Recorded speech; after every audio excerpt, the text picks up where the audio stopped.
Mes chers compatriotes, le 24 mars 2024, le peuple sénégalais a fait le choix de la rupture et de la transformation systémique en m'élisant au premier tour de l'élection présidentielle. Ce scrutin historique, tenu dans un contexte de recul de nos droits fondamentaux les plus élémentaires, fut imposé par un peuple debout,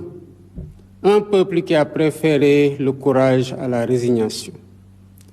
Cette confiance populaire m'honore et inspire la détermination de la politique de la nation que la Constitution me confère. Elle m'inspire dans la mission que j'accomplis pour penser notre avenir commun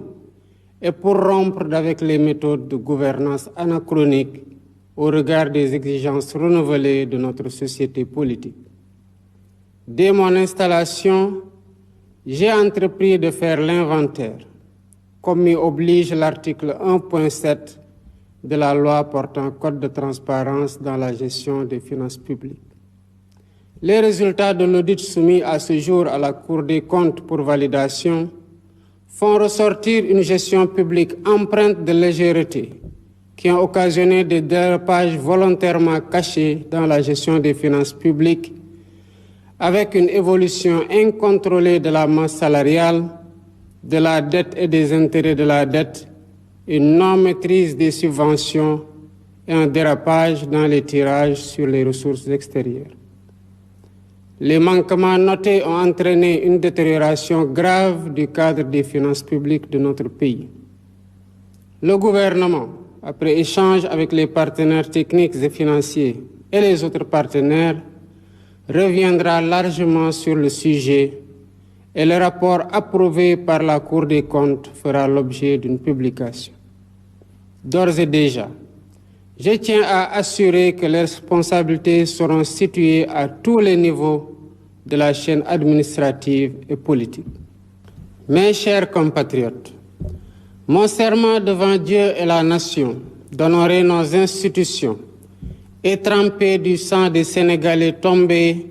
l'idéal national en bandoulière lors des nombreuses luttes pour notre démocratie. Malheureusement, la majorité parlementaire a décidé de ramer à contre-courant de la volonté du peuple sénégalais, pourtant clairement exprimée au soir du 24 mars 2024. D'abord en refusant, le 29 juin 2024, de tenir le débat d'orientation budgétaire pourtant obligatoire pour le motif simpliste d'une supposée attaque reçue sur le terrain politique. Cette violation d'une obligation légale prévue par l'article 56 de la loi organique relative aux lois de finances aura gravement contribué à ternir l'image du Sénégal aux yeux des institutions internationales. Ensuite, en rejetant le 29 août 2024 le projet de loi constitutionnelle visant à concrétiser la promesse que j'ai faite au peuple de supprimer le Haut Conseil des collectivités territoriales et le Conseil économique, social et environnemental, alors que la situation des finances publiques impose urgemment de rationaliser les dépenses publiques. Enfin, en allant jusqu'à l'usurpation des prérogatives constitutionnelles du président de la République pour fixer une date pour la déclaration de politique générale en violation flagrante de l'article 84 de la Constitution et de l'article 97 de la loi organique portant règlement intérieur de l'Assemblée nationale, sans parler de la menace d'une motion de censure que cette majorité fait planer sur le gouvernement. Mes chers compatriotes, en imposant par la force du droit la date du 13 septembre 2024 pour la déclaration de politique générale,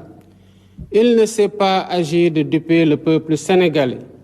mais simplement d'asseoir fermement l'autorité de la loi et de rappeler par les actes que l'ordre politique sous mon magistère ne supplantera jamais l'ordre légal. Il y allait donc de mon devoir juridique, éthique et moral de ne céder la moindre parcelle de tolérance aux contenteurs de la loi. J'en ai donc conclu que le gage d'une collaboration franche avec la majorité parlementaire dans le seul intérêt du peuple sénégalais était une illusion. Celle-ci ayant décidé de se détourner du peuple pour promouvoir le culte du blocage et ainsi entraver la mise en œuvre du projet sur la base duquel j'ai été élu. Voilà pourquoi, en vertu des pouvoirs qui me sont conférés par l'article 87 de la Constitution, et après avoir consulté le Conseil constitutionnel sur la bonne date, le Premier ministre et le Président de l'Assemblée nationale sur l'opportunité, je dissous l'Assemblée nationale. La date des élections législatives est ainsi fixée au dimanche 17 novembre 2024. Je dissous l'Assemblée nationale pour demander au peuple souverain les moyens institutionnels qui me permettront de donner corps à la transformation systémique que je leur ai promise. Aujourd'hui, plus que jamais, l'heure est venue d'ouvrir une nouvelle temporalité à notre quinquennat. L'article 3 de notre Constitution rappelle que la souveraineté nationale appartient au peuple. Ce faisant, le peuple est invité à reprendre ses titres d'habilitation et à décider souverainement si l'Assemblée nationale doit refléter les aspirations profondes de changement qui se sont exprimées au soir du 24 mars 2024 ou si elle doit demeurer encore le dernier avatar bloquant d'un régime déchu. En tout état de cause, le gouvernement garantit la bonne organisation des élections et l'expression libre et démocratique du choix du peuple et que le meilleur gagne. Vive la République, vive le Sénégal. Mbokki Sénégal, ci ñaar fukki fan ak ñeent ci weeru mars gi ñu weesu askanu Sénégal dafa def tànneefu joyanti tànneefu jubal ak jubanti ci yorinu réew mi loolu waral ñu fal ma président de la République ci premier tour élection bi ñu amaloon boobu élection am ci jamono joo xam ne ak yelleefu doomu aadama ci Sénégal tumurankoon na lool waaye askan wi am taxawaay goo xam ne daanaka dafa foqarti élection boobu ñu organisé ba wax loo xamante ne mooy sañ-sañam ak bëgg-bëggam ci niñ koy jiite kóolute googu ba tey moo waral lépp lu may def di ko jël ci ay décision de gouvernance damay fàttaliku jaar-jaar gu metti googu askan gi jaar bu ñu am alternance boo xam ne ñëpp ñooñu ci naw mu tax nag bi ma toogee li ma njëkk a def mooy saytu ba xam liñ ma dénk ci fan laa ko jële te loolu la ma yoon sant muy li ñuy wax code de transparence dans la gestion des finances publiques maanaam sart guy may wax di ñu wax ñun ñëpp naka la ñuy saytoo ci yorin gu rafet ci alalu mbooro saytu googu li ci tukkee jébbal nañ ko Cour des comptes mu war ko saytuwaat ba dëggal ko bu ko defee dinañ ko jébbal askan wi wax leen na tamit fii lañ jëlee réew mi waaye saytu googu wone na ko yorin gi ñaaw na lool te am na loo xamante ne nëbb nañ ko askan wi ci yorin wi luy wone ay dérapage maanaam doxalin goo xam ne dafa mel ne lu rëccal masse salariale rëccal bor yi rëccal lépp lu ñuy fay lu laale ci bor yi ak ni nga xamante ne noonu la ñuy jëlee alal ci bitim réew lii nga xamante ne nag gis nañ ko ci ñaawteef ci doxalin wi mu waral ba suñu koom-koomu réew lompoñ gouvernement bi bu waxtaanee ñi nga xamante ne ñoom la seqal mbir mi dina ñëw waxtaan ak sénégalais yi jébbal leen lépp loo xamante ne Cour des comptes joxe na ko waaye nag may biral ne ñépp ñi nga xamante ne ci li ñu fekk nii ci ñaawteef ak ci guute gu mu gël Sénégal laale nañu ci yoon dina def liggéeyam ci ñépp ñoo xamante ne seen loxo laale na ci mbokki Sénégal fi ñu jaar yàggul dara ñun ñépp xam nañu ko mu nekkoon lu metti deret tuuru ci ay bakkan rot ci waaye askan gi am ndëgër laay pour défendre li ñuy woowee suñu démocratie. loolu nag dafa mel ne ñi nga xamante ne ñoo ëppi doole ci assemblée nationale dañu ko fas yéene gàntal ba di dem ci li nga xamante ne du ci li Sénégalais yi bëgg ba li taxoon ñu xeex ba am élection bu ñu am ak résultat bu ñu am. njëkkee nañu ko ci weeru juin 2024 ñu am wareefu def li ñuy woowee débat d'orientation budgétaire ñu bañ ne duñ ko def ndax dañu leen a wax lu leen neexul ci langue politique bi.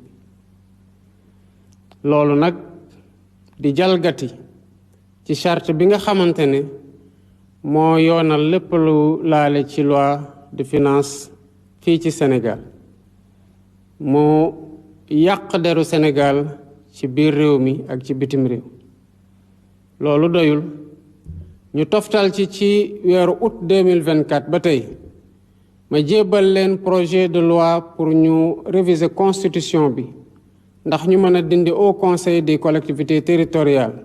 ak conseil économique social ak environnemental yoo xam ne alal gi cay dem amuñu ci beneen yéene lu dul defaat ko ci réew mi def ko ci ndaw ñi def ko ci mbéy mi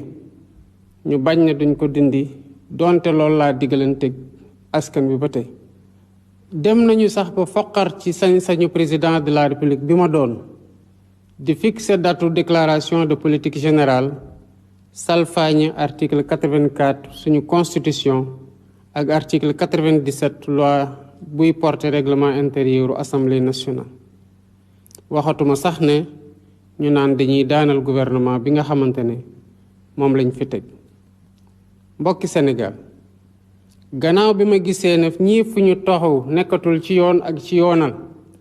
ci laa leen delloowaat ci yoon dal di wax ni kon bu déclaration de politique générale naree am ci bés bii lay doon. mosul doon nag naxante sama diggante ak askanu Sénégal waaye doon fàttali ñi nga xamante ne seen taxawaay day salfaañi yoon ne tànk maa ngi ci bopp réew mi doxalinu politique du tegu mukk ci kaw doxalinu yoon. kon wareef la woon ci man ci li ma déglanteeg yéen ma bañ a bàyyi ñi nga xamante ne salfaañi yoon rek moo leen tax a jóg ñu mel ni ñu am dëgg ci biir réew mi. ma gisee na nag que ñii li ma ci namoon mooy bokk ak ñoom ci waxtaan ñu mën a avancer mënuma am benn yaakaar ak ñoom ndax lii intérêt Sénégal soxalu leen. majorité parlementaire bii fi nekk dara taxatu ko jóg fu mu nekk nii lu dul xaxarante ak gàntal lépp loo xamante ne bëgg nañ ko doxal ci li ñu diglante suñu digganteeg Sénégal. loolu moo tax ma delloowaat ci li ma constitution may muy article 87 constitution boobu ñu bokk. gannaaw bi ma ci waxtaanee conseil constitutionnel laaj ko ban mooy date bi nga xamante ne su ma ci dissoudre assemblée nationale dinaa tegu ci yoon. waxtaan ceeg premier ministre waxtaan ceeg président assemblée nationale ci ndax loolu lu ñu rafetlu la am déet ci jamono bu ñu toll. ci laa jël décision ne assemblée nationale bi tas naa ko bés ni ki tey. dinañ dem nag bu soobee yàlla ci élection yu bees yoo xam ne mu ngi nar a amee ci dimanche fukki fan ak juróom-ñaar ci weeru novembre ci at bii ñu nekk. li waral ma tas assemblée nationale du lenn lu dul bëgg ñu delloowaat ci askan wi pour man mii ci sama bopp ma laaj leen ñu jox ma jumtuwaay yu tax ma mën a doxal li nga xamante ne loolu lañ ma wóolu. kon tey gii askan wi moo moomaat boppam moomaat baatam te am sañ-sañu xam na kan lay jox majorité assemblée nationale pour mu doxal. article 3 bu constitution bi dafa wax ne sañ-sañ bi askan wi ko moom kon sañ-sañ googu delloowaat nañ ko ci askan wi ku ci ne nag am sañ-sañ tamit dem ci askan wi laaj leen taataan seen baat ku mu ci wóolu jox la di nga ko teewal assemblée nationale ku mu ci wóoluwul jox la doo ko teewal assemblée nationale. waaye buñ ñu joxee ci gannaaw buñ ñu wóoloo ci 24 mars 2024 dinañ ñu jox sañ-sañ ñu doxal ba bu ñu toogee bu ñu laajee bilan dañu leen mën a wax ne lii lañ diglante woon ak yéen doxal nañ ko ba fii lañ ci toll. ak nu mu mënti demee nguuru Sénégal doggu nañ wote yi ñu dem dinañ ko organiser gu mucc ayib ba li nga xamante ne moom la sénégalais yi tànn doon lu génn ci mbañ gàcc yi. yal na yàlla sàmm Sénégal sàmm sénégalais yi jërë ngeen jëf.